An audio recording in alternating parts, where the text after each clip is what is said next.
ఓం శ్రీ మహాగణాధిపతే నమః. హిందూ బంధువులందరికీ నా నమస్కారము. కార్తీక పురాణము 30వ అధ్యాయము. కార్తీక వ్రత మహిమ ఫలశ్రుతి.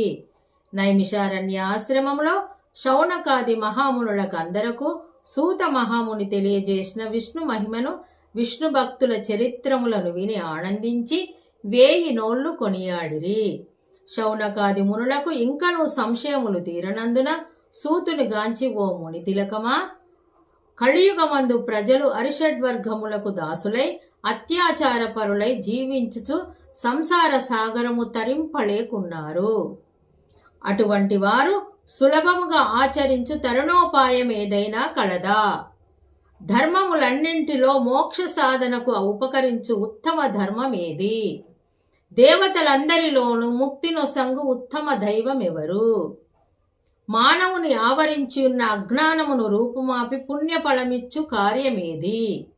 ప్రతి క్షణము మృత్యువు వెంబడించుచున్న మానవులకు సులభముగా మోక్షము పొందే గల ఉపాయమేమి?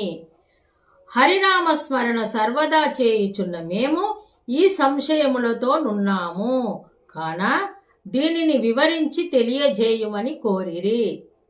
అంత సూతుడా ప్రశ్ననాలకించి, ఓ మునులారా, మీకు కలిగిన సంశయములు తెలుసుకొనవలసినవి.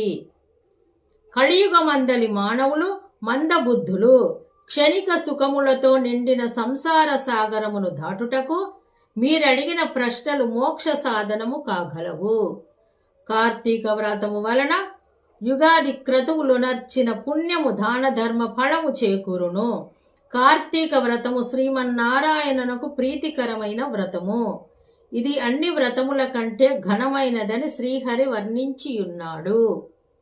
ఆ వ్రతము మహిమ వర్ణించుటకు నాకు శక్తి చాలదు.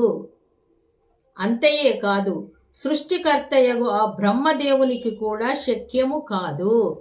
అయినను సూక్ష్మముగా వివరించెదను. కార్తీక మాసమందు ఆచరించవలసిన పద్ధతులను చెప్పుచున్నాను, శ్రద్ధగా ఆలకింపుడు.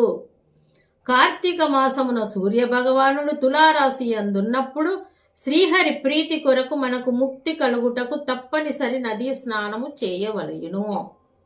దేవాలయానికి వెళ్లి హరిహరాదులను పూజింపవలెను.